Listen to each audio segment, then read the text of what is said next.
И снова здравствуйте. Эфир Абхазского телевидения продолжает русская служба новостей. Сегодня в программе. Район по-прежнему дотационный, но многие проблемы решает самостоятельно. Президент принял участие в собрании актива Ачимчирского района. Для обсуждения вопросов совместной борьбы с преступностью в Совбезе Абхазии встречали Рашида Нургалиева.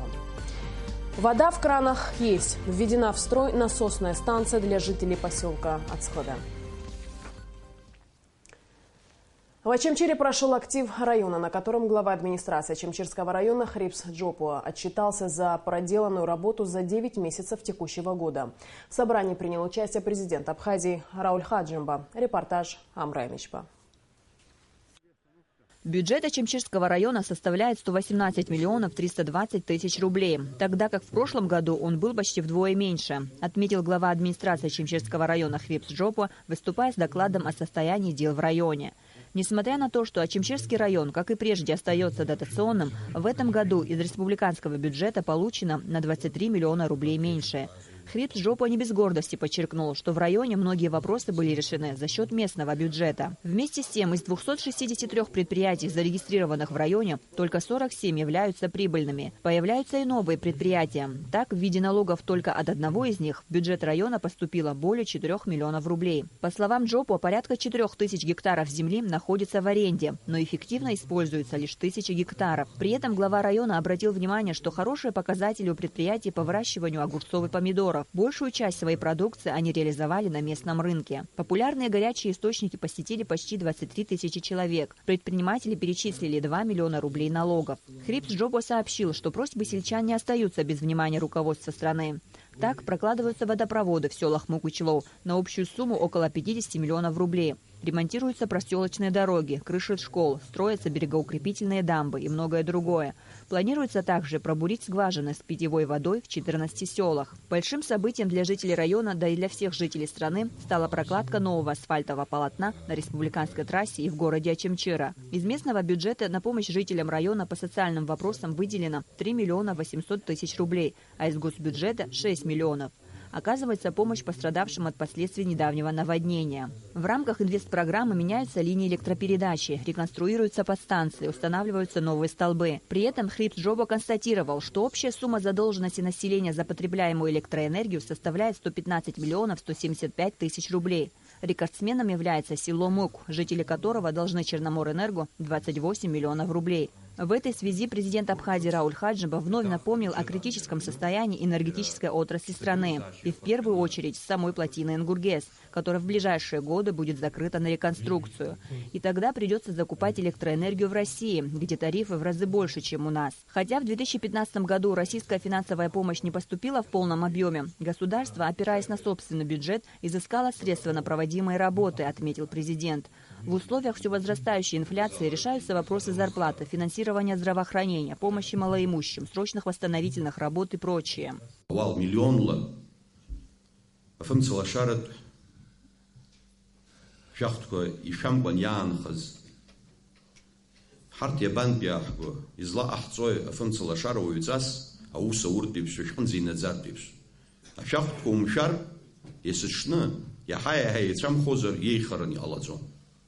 وبريزحن حيزدرن ويزاس أبرجايبا هاي لتاجر حمان وعاج حرحجو هلا تاجون بسخو حمادزن راح يرى تعريف برشتخرة حقيتام أخا يرى تعريف زلا الله إسلامات جو الله شاي حيتقول شاي حيتسخرة حاجلر حنرزيلم كا دشوجوك را أجرخ فاعكر نرت حيرزيل كارني الله زون.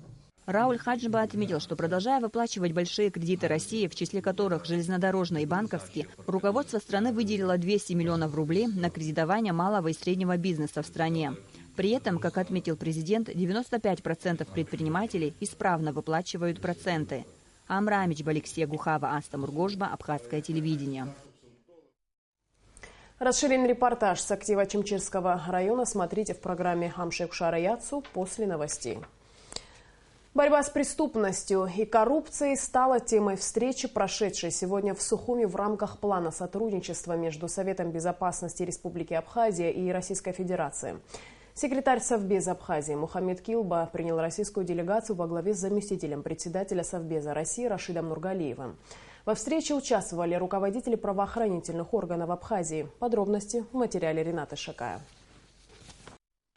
Секретарь Совета безопасности Абхазии Мухаммед Килба, приветствуя российскую делегацию, отметил важность встреч представителей двух стран, касающихся сферы безопасности на таком высоком уровне. Мухаммед Килба подчеркнул, что отношения между двумя государствами развиваются и укрепляются.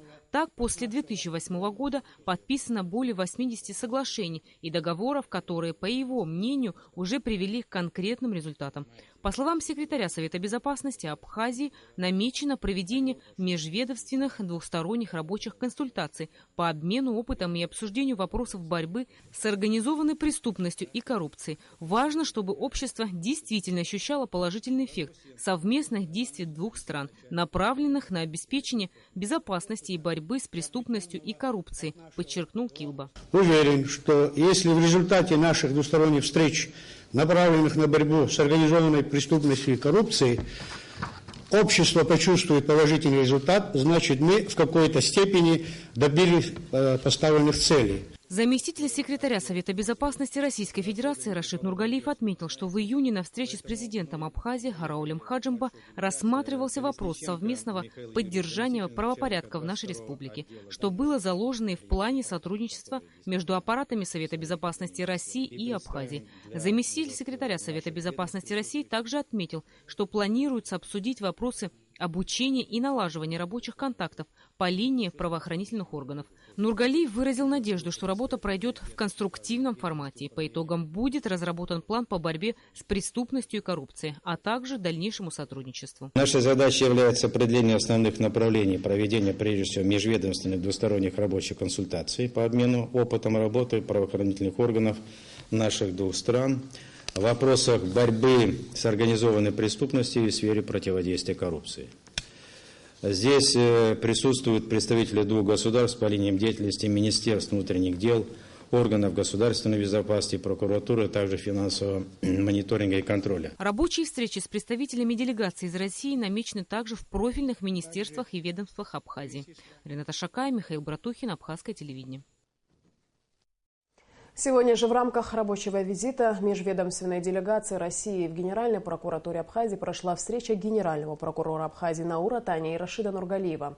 В ходе встречи были рассмотрены вопросы сотрудничества в сфере пенсионного и материального обеспечения прокурорских работников, а также вопросы международно-правового сотрудничества, сообщает пресс-служба Генпрокуратуры Республики Абхазия.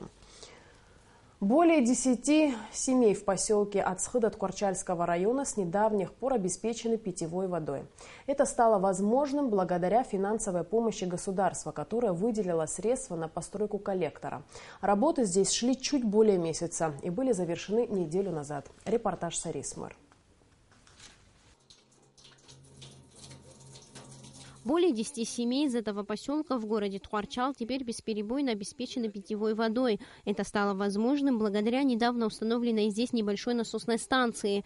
Средства на нее были выделены из государственного бюджета. Ремонтные работы шли чуть более месяца и завершились неделю назад. Вода сначала поступает в этот коллектор и только потом в дома. Вода поступает в тот накопитель. Оттуда сюда приходит самотеком. Здесь насос уже под давлением качает тем жителям, у кого нет воды.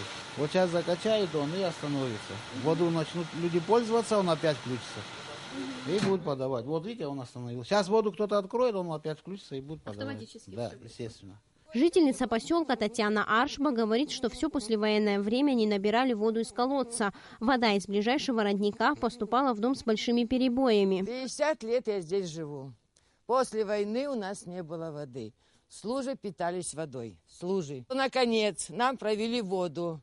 Теперь мы счастливые люди. Сколько хотим, и купаться можем, и стирать можем. Все мы можем водой делать. Пребольшое, еще раз говорю, спасибо всем, кто это нам сделал. Чтобы построить коллектор и провести водопроводную трубу длиной больше километра, а также установить мощный насос для закачки воды, было затрачено около 700 тысяч рублей. Все оборудование соответствует последнему слову техники, поэтому и стоит недешево. Проведен ремонт водопроводной сети протяженностью 1,5 километра. Отдельно здесь 10 семей запитали водой из Гиджирки, а то они раньше пользовались водой с родниковых. Ну, где-то человек 40, наверное, будет в этих семьях, в 10 семьях, которые будут пользоваться этими услугами. Трудности, которые были у жителей поселка Ацхеда в связи с отсутствием воды, теперь уже позади. Работы по обеспечению водой других населенных пунктов района продолжаются. Сария Смыр, Беслан Чхенджерия, Абхазское телевидение. Делегация Государственного таможенного комитета Абхазии приняла участие в торжественных мероприятиях, посвященных 25-летию таможенной службы России в Москве. Представители ГТС Абхазии посетили 17-ю международную выставку «Таможенная служба-2016» и ознакомились с современными механизмами взаимодействия таможни и бизнеса, а также приняли участие в обсуждении предложений по совершенствованию таможенных процедур и таможенных технологий. В рамках визита в Москву был подписан протокол между Государственным таможенным комитетом Абхазии и Федеральной таможенной службой России о взаимном признании отдельных результатов таможенного контроля товаров и транспортных средств при осуществлении таможенных операций при пересечении абхазо-российской государственной границы, а также меморандум между ГТК Абхазии и ФТС России об обмене статистическими данными о взаимной торговле.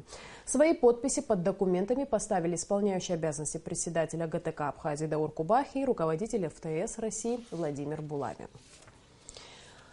Военнослужащие 7-й военной базы Южного военного округа России в Абхазии в ходе подготовки к зимнему периоду впервые осуществили техническое обслуживание новейших российских танков.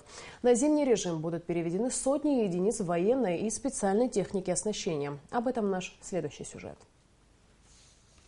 Более 40 современных танков Т-72Б3 впервые поступили в подразделение российской военной базы в середине текущего года. Боевая техника, выпущенная в конце 2015 года, прибыла с завода-изготовителя в пункт постоянной дислокации железнодорожным транспортом. На данный момент в танковом подразделении 7-й военной базы военнослужащие приступили к подготовке этих боевых машин для эксплуатации в зимний период.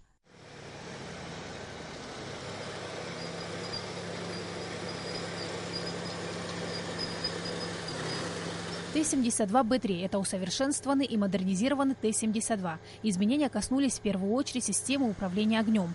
Танк получил 4-канальный прицел наводчика «Сосна-У» и оснащен автоматом сопровождения цели. Сейчас более модернизированный танк, система управления огнем более улучшена, чем в прошлом. И появились и тепловизоры, появились полностью автомат заряжания, появилась новая радиостанция, то есть более удобная для войск, например, и быстрее на ней можно было пользоваться. И для солдат стало более легче изучить танк и эксплуатировать его в будущем. Техническое обслуживание всей военной техники соединения, стоящей на гарантийном обслуживании, вместе с военными осуществляют и специалисты заводов-изготовителей. Всего военнослужащим предстоит перевести на зимний режим эксплуатации сотни единиц военной и специальной техники соединения. К регламентным работам привлечено свыше 1000 водителей, механиков, водителей и других членов экипажей боевой техники, а также квалифицированных специалистов военнослужащих ремонтных подразделений и подразделений обеспечения соединений. На сегодняшний парковый день мы обслуживаем систему 902В «Туча». За это время нужно сделать: обслужить стволы в боевом отделении, обслужить все электроспуски, открутить, обслужить и смазать. В мотострелковом подразделении приводят в порядок и готовят к зиме бронетранспортеры БТР-82АМ, БТР-80, КАМАЗы и Уралы. На данный момент мы осуществляем перевод техники на зимний режим эксплуатации. Сегодня спланировано мероприятие по обслуживанию системы 902В, чистка и смазка данной системы. Также водители-механики осуществляют смазку рулевых тяг. Командир роты с наводчиком и командиром машины осуществляют техническое обслуживание пушки 2А-72. В связи с особенностями климатических условий Абхазии большое внимание на российской военной базе уделяется подготовке техники к эксплуатации в условиях повышенного количества осадков и близостью с морем. Для этого применяются специальные смазки, предотвращающие коррозию металла при высокой влажности. На специализированных постах выполняются технологические операции на каждой единице техники. Проверка работоспособности агрегатов и электрических систем, различные регулировки, замена масел, смазок и охлаждающих жидкостей. Плановое обслуживание у нас вот автомобиля КАМАЗ. Заменяем все расходники, снимаем головки, протираем клапана, чистим, естественно, что надо заменить, заменяем и собираем все, естественно, на место. Заводим, вводим, как говорится, на период перевода техники. Вот. Это элементарно, все моменты вкладыши, не знаю, там обслуживаем, смотрим. Если есть там какие-то дефекты, естественно, новые запчасти выдаются и ставим, заводим технику. Сезонное обслуживание вооружений и военной техники завершится в течение следующего месяца. И в начале декабря военнослужащие 7-й военной базы Южного военного округа приступят к занятиям по изучению правил и требований безопасности при эксплуатации техники в зимних условиях. Сима Аргун, Саида Гухава, Абхазское телевидение. С 23 по 30 октября в республике проходят совместные учебно-тренировочные сборы кинологических служб МЧС Абхазии и Российской Федерации. Кинологи двух стран отрабатывают конкретные схемы взаимодействия как в поиске пропавших при чрезвычайных ситуациях людей, так и в обнаружении взрывчатых веществ и предметов. В сентябре подобные сборы проходили в Ростове. Особенностью же нынешнего этапа занятий стало участие в них волонтеров, допущенных к проведению спасательных работ. Волонтеры, которые принимают здесь участие, они на правах спасателей могут принимать участие в спасательных работах. А в чем задача этого учебно-тренировочного сбора? В том, чтобы подготовку собак довести до такого высокого уровня, чтобы допуск к действиям по предназначению, то есть к спасательным работам, был постоянным у этих участников сбора. В результате нынешнего учебно-тренировочного сбора будет участие спасателей-кинологов в штабном учении, по которой проводит Республика Абхазия в Очимчирском районе. Сухумский водоканал продолжает работы по очистке канализационных стоков в городе. Из-за этого несколько дней в неделю, а именно по вторникам, четвергам и субботам с часу ночи до 20 часов прекращается подача питьевой воды в центральной части города, в Старом поселке, районе Виема и Нагорной части. Очистка коллекторов будет продолжаться до конца ноября. Необходима прочистка, потому что все нечистоты, они здесь собираются. Это главный коллектор. 500-миллиметровый, она забита, его мы прочищаем, человек спускается, он ненужные всякие хламы, булыжники, что там встречается, все вытаскиваем, потом его промываем под давлением. Эта работа будет длиться до конца где-то ноября. Это по инвест-программе. У нас протяженность больше 2 километров. Понимаем, что это неудобство мы создаем населению, но нам просто необходимо остановка питьевой воды, он нам не дает возможность прочистить главный коллектор. Из-за этого мы вынуждены приостанавливать подачу питьевой воды. И в конце выпуска, как обычно, о погоде. По сообщению Гидрометеослужбы, завтра в Абхазии ожидается переменная облачность, преимущественно без осадков. Температура воздуха ночью плюс 9-11, днем 17-19 тепла. Температура морской воды плюс 18.